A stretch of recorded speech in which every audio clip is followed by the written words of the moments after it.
आप सभी को जय मसीह की स्ट्रॉन्ग टावर चैनल में आप सबों का स्वागत है। प्रियो, वचन में जाएं इसके पहले हम कुछ बातों को समझें कि आज हमने अपने पापों को छोड़कर उद्धार पाकर बपतिस्मा लेकर नए जीवन को पा लिए।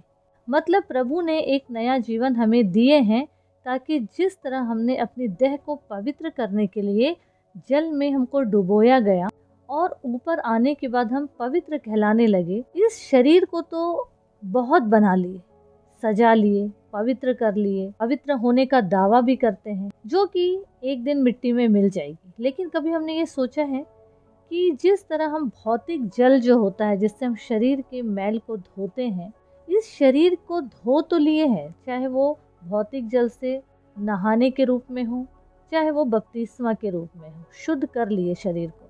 पर हमने कभी ये सोचा है कि परमेश्वर ने एक आत्मा भी दिए हैं उसी शरीर के अंदर, इसकी शुद्धिकरण के लिए हम क्या कर रहे हैं, ये हमें सोचना है। प्रियो, अगर हम वचन से देखें, यूहन्ना रचित सुसमाचार उसका 3 अध्याय पढ़ेंगे तो वहाँ पे क्या लिखा है पहले अध्याय से कि फरीसियों में से निकोदेमुस नाम का एक मनुष्य था, जो यहूदियों का सरदार था।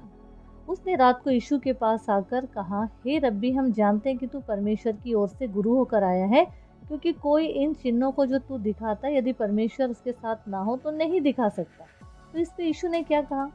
यीशु ने उत्तर दिया कि मैं तुझसे सच सच कहता हूँ कि यदि कोई नए सिरे से ना जन्मे तो परमेश्वर के राज को नहीं देख सकता।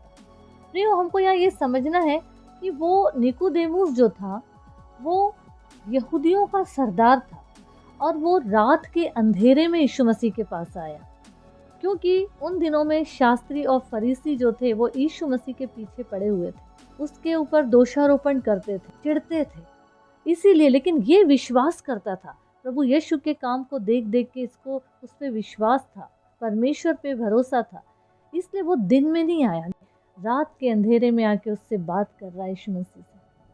4 पद में लिखा है, निकोदेमुस ने उससे कहा, मनुष्य जब बूढ़ा हो जाएगा तो फिर कैसे जन्म लेगा? क्या वो अपनी माता के गर्भ में फिर से प्रवेश करके जन्म लेगा?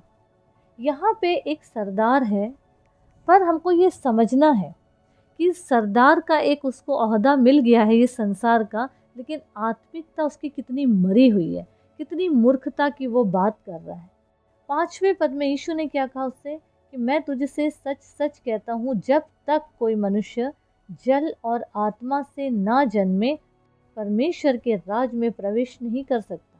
क्योंकि जो शरीर से जन्मा वो शरीर है, और जो आत्मा से जन्मा वो आत्मा है। मतलब शारीरिक मनुष्य शरीर की बात में मन लगाएगा, पर आध्यात्मिक जो आत्मिकता में होगा वो आत्मा की बात में मन लगाएगा। तो हमको ये समझना है यहाँ पे कि परमेश्वर प्रभु यीशु मसीह जो कह रहे हैं कि जब तक कोई मनुष्य जल और आत्मा से ना जन्मे तो वो परमेश्वर के राज में नहीं प्रवेश करेगा। तो ये कौन सा जल और कौन सी आत्मा का जिक्र यीशु मसीह यहाँ कर रहे हैं कि इसके बिना हम स्वर्ग के राज में प्रवेश नहीं कर सकते। अगर हम इफिसियों 5 अध्याय 26 पद में कि उसको वचन के द्वारा जल के स्नान से शुद्ध करके पवित्र बनाए, किसको? अगर ऊपर पढ़ेंगे तो पत्नियों और पतियों के विषय में लिखा है, लेकिन ये आत्मिकता की बात है कि हमारा दुल्हा हमारा प्रभु यीशु मसीह है और हम जो उसकी कलीसिया है, उसकी दुल्हन है, तो उसको किस चीज़ से धुलना है? यहाँ पे इफिसी 5:26 हमको क्या बता रहा है कि प्रभु के जन को, प्रभु की कलीसिया को शुद्ध वचन के द्वारा जल से, मतलब उसको वचन के द्वारा, वचन क्या है? जल है, हमको धोएगा वो, तो वचन से हमको स्नान करके शुद्ध करना है और पवित्र होना है। यहाँ पे हमको ये समझना है कि यीशु मसीह जिस जल की बात कर रहे हैं वह है परमेश्वर का वचन।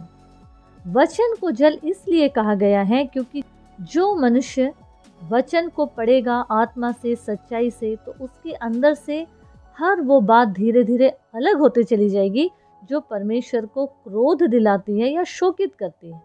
जब हम वचन को अपने जीवन में ग्रहण करते हैं या पढ़ते हैं या पढ़ते चले जाते हैं, तो जाहिर सी बात है कि हमारी आत्मा भी शुद्ध होती चली जाएगी और हम प्रभु की आत्मा या पवित्र आत्मा से परिपूर्ण होते चले जाएंगे।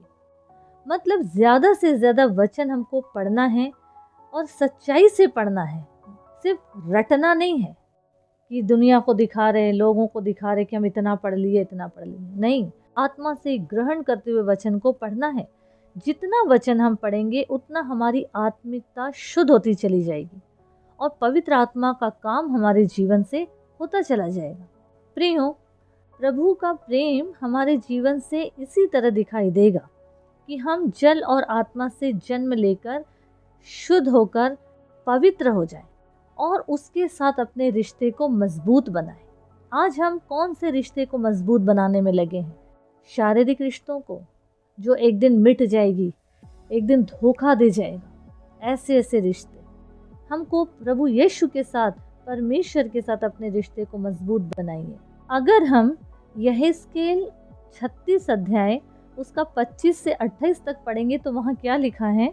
मैं तुम पर शुद्ध जल छिड़कूंगा और तुम शुद्ध हो जाओगे, और मैं तुमको तुम्हारी सारी अशुद्धता और मूर्तों से शुद्ध करूंगा। मैं तुमको नया मन दूंगा और तुम्हारे भीतर नई आत्मा उत्पन्न करूंगा, और तुम्हारी देह में से पत्थर का हृदय निकाल कर तुमको मांस का हृदय दूंगा। और मैं अपना आत्मा तुम्हारे भीतर देकर ऐसा करूंगा कि तुम मेरी विधियों पर चलोगे और मेरे नियमों को मानकर उसके अनुसार करोगे। तुम उस देश में बसोगे जो मैंने तुम्हारे पितरों को दिया था, और तुम मेरी प्रजा ठहरोगे और मैं तुम्हारा परमेश्वर ठहरूंगा। तो यहाँ पे हमको ये समझना है कि परमेश्वर क्या कह रहे हैं? मैं तुम पर शुद्ध जल छिड़कूंगा और तुमको शुद्ध करूंगा।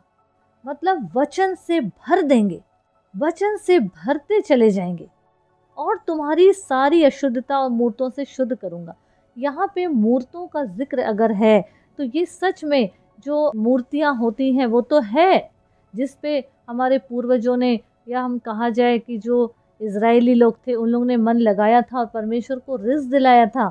लेकिन अगर हम ये सोचें कि मूर्ति क्या है, किस चीज़ में मूर्ति में मन लग रहा, तो हर वो चीज़ जो हमको अपनी ओर आकर्षित करती है परमेश्वर को छोड़कर, परमेश्वर को अलग करती है हमारे जीवन से, जो चीज़ों पे हम मोहित हो जाते हैं, आकर्षित हो जाते हैं, संसार की चीज़ों में जो हमको खुदा से अलग करती है, वो सारी चीज़ें मूर्ति ही हैं। और हमको ये समझना है कि परमेश्वर का वचन कह रहा है, जब हम वचन पढ़ते जाएंगे तो ये सारी गंदगी, ये सारी आकर्षित करने वाली बातें हमारे अंदर से निकलती चली जाएगी। वो सारी कठोरता, मतलब अगर हाँ कोई मूर्ति पूज रहा है तो जो पत्थर है, तो वो जो जैसा पूज रहा है उसके अंदर भी वैसा ही आत्मा आ जाता है। वचन क्या कहता है? उसके बनाने वाले और उस पर भरोसा रखने वाले भी वैसे ही हो जाएंगे। तो जो बुत परस्ती में है उसका जीवन भी कठोर होता चला जाएगा। लेकिन खुदा क्या कह रहे हैं कि मैं उसके अंदर एक मांस रूपी हृदय भरूंगा। कब? जब वचन रूपी जल से स्नान करवाएंगे खुदा, उसके बाद पवित्र आत्मा की सामर्थ्य कब्जा करेगी। प्रियो, हमको ये समझना है कि आज हम वचन में बढ़ रहे हैं कि नहीं, वचन को पढ़ रहे हैं कि नहीं, क्या सच में हम पवित्र आत्मा के गाइड में चल रहे हैं? आज हम जल को और आत्मा को समय दे रहे हैं कि ऐसे ही संसार में चलते जा रहे हैं कि जो होगा देखा जाएगा? अगर हम ऐसा कर रहे हैं तो हमारे जीवन को सही दिशा में लाना पड़ेगा, क्योंकि परमेश्वर यहाँ कोई भौतिक जल जिससे हमारे शारीरिक मैल धुलते हैं उसका जिक्र नहीं कर रहे हैं, बल्कि परमेश्वर उस वचन रूपी जल की बात कर रहे हैं जिससे हमारी आत्मा, हमारा जीवन शुद्ध होता चला जाएगा। तो इसीलिए वचन में बढ़िए ताकि पवित्र आत्मा की सामर्थ्य हमको कब्जे में ले। वचन रूपी जल को अपने जीवन में आने दीजिए, उसको कार्य करने दीजिए, ताकि हमारा जीवन नित्य प्रभु में बढ़ता चला जाए, बढ़ता चला जाए, और हमारा ये जीवन जब तक प्रभु ने ठहराया है खुद के लिए, लोगों के लिए, दूसरों के लिए उद्धार की वजह बनता चला जाए। प्रभु इस वचन के द्वारा हम सबों को बहुतायत की आशीष दे। आमीन, आमीन।